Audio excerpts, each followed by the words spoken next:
Ողջույն, ես Տիգրան Խզմալյանն եմ, եւ մենք շարունակում ենք ավազը ժամացույցի ներքո պատմության մութ պատը մեր զրույցների շարքը։ Ես ընդհատեցի այն մի քանի օր առաջ, երբ պատմությունը ինքը նորին մեծություն պատմությունը միջամտեց մեր համեց զրույցների մեջ եւ սկսվեց հերթական պատերազմը Իրանի եւ Իսրայելի միջև։ Եվ ես ակամա մտածեցի, տեսեք, եւ այս պատերազմը, եւ նախորդ տասնամյակների եւ դարերի համաշխարհային եւ տարածաշրջանային պատերազմները մեծ հաշվով կարծես անիվ առանցքի շուրջը պտտվում են նույն տեղում։ Չէ՞ որ Իրանը դա նույն Պարսկաստանն է, Պարթևական կայսրության ժառանգը, Իսրայելը դա հուդայական թագավորությունն է, Սիրիան դա Ասորեստանի մնացորդն է, ինչպես եւ Իրաքը այն է, ինչ մնաց Բաբելոնից, Հայաստանը այն է, ինչ մնաց մեծ եւ փոքր հայքից, բայց այնուամենայնիվ մենք մնացել ենք պատմության բեմի վրա։ Եվ նույնն է անգամ Հռոմը, պարզապես եթե առաջ դա միայն Եվրոպան էր, հիմա դա այն Եվրոպան է, որը հասել է մինչև Ամերիկայի Միացյալ Նահանգներ եւ Ավստրալիա, բայց մեծ հաշվով պատմության բեմահարթակը մնացել է նույնը եւ մեր տարածաշրջանը Արարատ լեռան հետ իր սրտում մնում է համաշխարհային պատմության գլխավոր բեմահարթակը։ Մնում են նույնը նաև դերակատարները, փոխվում են նրանց անունները, դերերը չեն փոխվում։ Եվ եթե ես ճիշտ եմ, ապա ճիշտ էր նաև մեր մեծագույն արքան Տիգրան II Արտաշեսյանը, ով հենց 21-22 դար առաջ, որովհետև մենք հիմա խոսում ենք մեր թվարկության Քրիստոսի ծննդից 21-րդ դարում, իսկ նա թագավորում էր Հայաստանում հին նախորդ փաստորեն թվարկության վերջին դարում, առաջին դարում, նա փակում էր այդ հին աշխարհը եւ բացում էր նորը։ Նա նրա քաղաքական կամքը եւ ռազմական, դիվանագիտական մարդկային հանճարը կանխորոշեցին Հայաստանի դերը, տեղը եւ անգամ մեր ինքնության պահպանման փաստը։ Եթե չլիներ այն, ինչ արեց նա, եթե չլիներ Տիգրանակերտը, ինչպես կարելի է անվանել Հայաստանը, եթե չլիներ նրա խիզախ քայլը դեպի Եվրոպա, մենք այսօր չենք խոսի այստեղ հայերեն, չենք լինի ընդհանրապես, մենք կլինեինք կամ պարթևական, հետո պարսկական Իրանի մարզ, կամ Թուրքիայի վիլայետ, կամ Ռուսաստանի գուբերնիա։ Մենք մինչև հիմա դեռևս չենք ազատվել վերջնականապես անգամ այդ գաղափարի սպառնալիքից։ Մեզանում կան տհասներ եւ քաղաքական անմեղ սունակներ, ովքեր կամ գիտակցաբար կամ անմտորեն տանում են, ձգում են մեզ այնտեղ, որտեղից Տիգրանը դուրս բերեց մեր երկիրը, դարձնելով այն եվրոպական քաղաքակրթությանը ձգտող պետություն։ Այո, դա սկսվել է Տիգրան Մեծից եւ ես համեստորեն ընդգծում եմ, որ մեր այսօրվա ձգտումը դեպի Եվրամիություն դա ընդհանրապես Տիգրան Մեծի նախանշված ազգային ծրագրի իրականացումն է։ Ինչու եմ ես այդպես կարծում։ Վերադառնանք Արտաշատ քաղաք, որտեղ նա ծնվել է։ Մենք թողեցինք նրան մեր նախորդ զրույցում փաստորեն վաղ մանկության շրջանում, որտեղ մենք միայն նշեցինք, որ մինչև հիմա չենք գիտակցում ոչ մենք, որ արտաշատցիները թե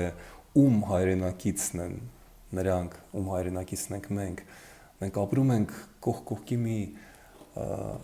անշուք քաղաքի հետ, որտեղ ծնվեց մեր մեծագույն արքան, որը հատակագծել եւ հիմնադրել է հին աշխարհի հռչակավոր հերոս Հանիբալ Կարթագենցին։ Մենք կարծես թե չենք հասկանում այդ ամենը, ինչ ասած, մենք արժանի չենք մեր պատմությանը դեռևս, բայց դրա համար էլ հանդիպում ենք, խոսում ենք, մտածում ենք, խոհում ենք, միասին ենք մենք կերտում մեր պատմությունը, դարեր, հազարամյակներ շարունակ։ Սա աշխատանք է, որը երբեք չի ավարտվի, որը միշտ պետք է կատարվի, աշխատանք, որը մեզ համար սկսել էր Տիգրանը։ Մենք շատ քիչ պատկերացնում ենք հիմա, որտեղ է նա ձևավորվել, որովհետև այո, Արտաշատը ոչ թե ստվերում, այլ լույսի մեջ էր Հանիբալի եւ Տիգրան թագավորի ապագա արքայի այն ժամանակ իշխան, փոքրիկ իշխան Տիգրանի պապի Արտաշես մեծի այդ քաղաքական սխրանքում լողում էր այդ առասպելի, իրական առասպելի, պարզապես առասպել այստեղ ոչ թե հորինված, այլ փառաբանված իմաստով եմ ուզում նշել, մենք պետք է պատկերացնենք նաև ինչ դասեր քաղեց այդ ամենից Տիգրանը։ Հիշենք, որ առաջին դարում, Քրիստոսից առաջ, 9 թվարկության վերջին դարում, Հայաստանը շրջապատված էր երկու գերտերություններով, արևելքից Պարթևական կայսրությունը, արևմուտքից մոտեցող Հռոմը, Հռոմեական հանրապետությունը։ Եվ Տիգրանը այդ երկու հսկաների շրջապատված լինելով նրանց ազդեցությամբ եւ գիշատիչ ցանկությամբ կլանել Հայաստանը, ընտրում է, այստեղ ընտրությունը շատ կարևոր է, ես չեմ կարող միանշանակ ասել, որ նա ընտրում է արևմուտքը, որովհետև արևմուտքի գերտերությունն էր Հռոմը, բայց տեսեք ինչ է անում նա սկզբից ի վեր ընտրում է այն մշակույթը, այն լեզուն, այն քաղաքակրթությունը, որը արդեն գոյություն չունի, որը կլանված է այս պահին Հռոմի կողմից, Էլլադան է, Հունաստանը, նրա հերոսը, կուռքը նրա մանկության ակնհայտորեն դառնում է Ալեքսանդր Մակեդոնացին։ Դա երևում է նրանից, որ նա հետևում է Ալեքսանդրի բոլոր սխրանքներին, նա փորձում է եւ կարողանում է կրկնել դրանք։ Պատահական չէ, որ նա ճիշտ այնպես ինչպես Ալեքսանդրը իր զավթումների ճանապարհներին ստեղծում էր Ալեքսանդրիա կոչվող իր անվամբ քաղաքներ, այդպես էլ Տիգրանն է հիմնում Տիգրանակերտներ։ Առնվազն 4-ի մասին մենք գիտենք եւ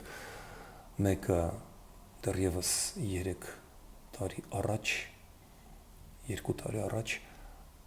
Հայաստանի տարածքում էր։ Դա Արցախյան Տիգրանակերտն էր։ Ինչպես Ալեքսանդրը նա հաղթելով թշնամուն չի փորձում բնաջնջել բնակչությանը, ոչնչացնել պետությունները, ոչ, նա կրթում է, նա խրախուսում է այդ երկրներին, նա մշակույթ, առևտուր է հովանավորում, նա դարձնում է իր երկիրը եւ ազատագրված տարածքները, զավթված տարածքները ծաղկուն եւ երկրները ձգտում են մտնել նրա կայսրության մեջ։ Այդ մասին մենք կխոսենք դեռ։ Նա փոխում է Հայաստանի միջազգային ընդունված պետական, ոչ թե ազգային, այլ պետական լեզուն, որով Հայաստանը առնչվում էր, օրինակ իր պապի Արտաշեսի օրոք, այդ լեզուն առամեական էր, որովհետև սահմանակարերը, որոնք պահպանվել են, օրինակ մեր ազգային թանգարանում, մեր պատմության թանգարանում պահպանվել են մի քանիսը Արտաշեսի սահմանակարերը, այնտեղ առամեերեն լեզվով եւ այբուբենով է կատարված այդ գրառումները։ Տիգրանի տարադրամի վրա լեզուն արդեն հունարեն է։ Նա իրեն հռչակում է Բասիլեոս Տիգրանես։ Նրա Կիսանդրի ներկայացնող այդ դրամի հետևի մասում հունական տիհը ճակատագրի դիցուհին է, նա դրանով ընդգծում է իր հունասիրությունը եւ պատահական չէ, որ նրա որդին Արտավազդը, Արտավազդ երկրորդը, որտեղ Արտավազդ առաջինը Տիգրանի հայրն էր, ունի պատմության մեջ նաեւ ոչ թե մականուն, այլ կոչում յուրահատուկ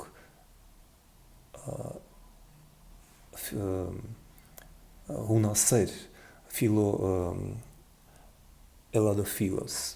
Էլինոֆիլոս կներեք, Էլինոֆիլոս Արտավազդը հունարեն պիեսներ էր գրում, բեմադրում էր, արտաշատում, այդ մասին էլ մենք դեռ կխոսենք։ Ինչու է այդպես, որովհետև Տիգրանը գնում է ոչ թե ուժի, բիրտ ուժի ետևից, թե չէ նա կընտրեր Հռոմը, նա գնում է մշակույթի ետևից, ահա ինչու նա ընտրում է Ալեքսանդրին եւ Էլլադան, ահա ինչու նա շրջապատում է իրեն հույն ուսուցիչներով, փիլիսոփաներով, Միտրոդորեսով, իմիջիալոց նրանք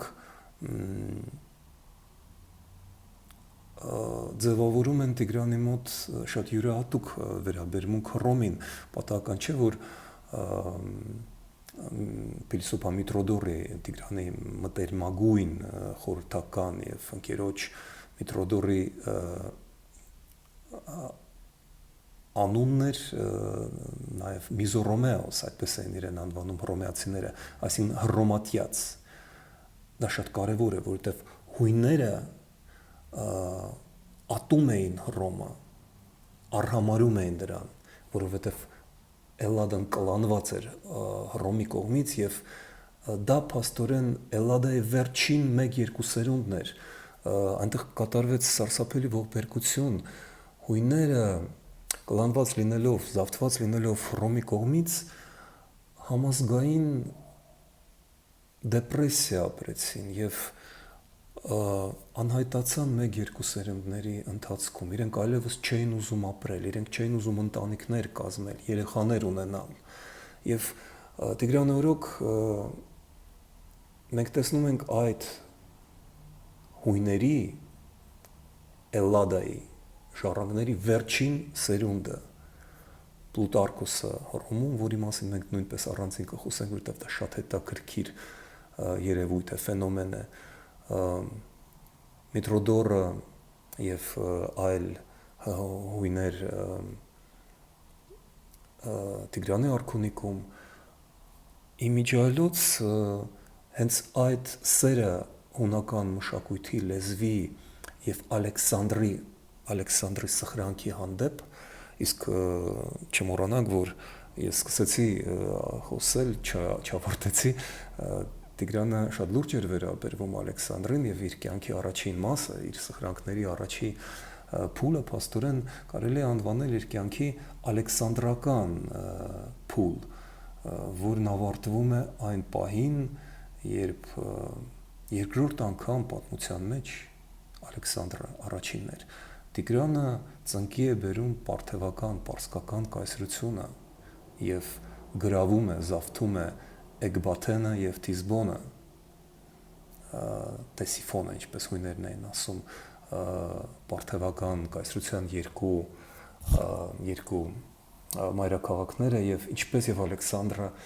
նա չի փորձում ոչնչացնել պարթևներին։ Մենք կխոսենք այն մասին, ինչպես նա վարվեց, բայց այստեղ ես ուղղակի ուզում եմ հիշեցնել, որ դա էր մտերմացրել նրան մեկ այլ քաղաքական հզոր գործչի հետ, ում հետ նա նաև ազգակցական կապեր ստեղծեց, դա նույնպես պարթևական ծագում ունեցող Միհրդատ եւ Պատորներ, Պոնտոսի պոնտական թագավորության արքան, ում դստեր հետ Տիգրանն ամուսնանում է, իր երկրորդ ամուսնությունը Միհրդատի եւ Պատոր Միհրդատի դուստր Կլեոպատրայի հետ էր, եւ կրկնում եմ, ուշադրություն դարձրեք, որ Տիգրանի, ինչպես մենք այսօր կասենք, Եվրոպամետությունը հիմնված է ոչ թե Հռոմի, այլ Էլլադայի մշակութային, քաղաքակրթական, այլ ոչ այնքան ռազմական տեսլականի վրա։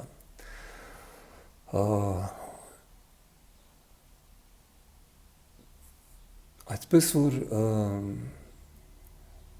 Տիգրանի մանկությունը եւ պատանեկությունը անցնում է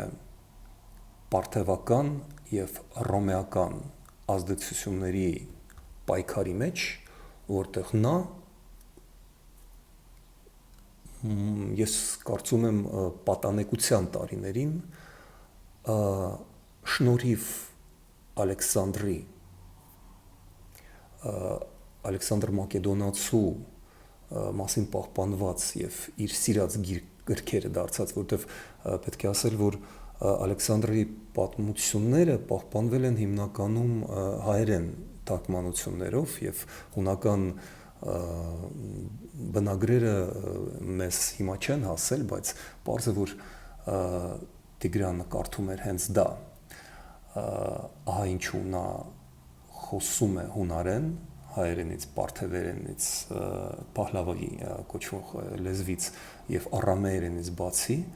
լատիներենից բացի, որը նա նույնպես գիտեր, նա իր արքունիքի լեզուն դարձնում է հունարեն, եւ դա յուրահատուկ մարտահրավեր է Հռոմին։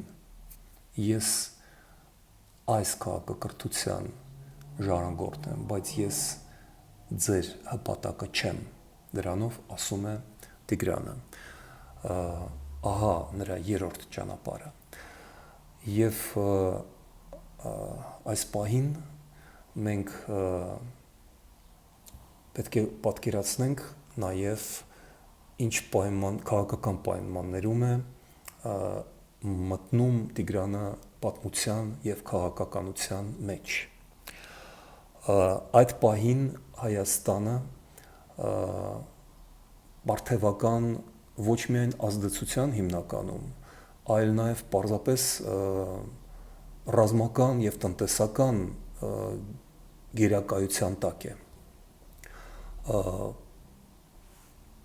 Հայերը,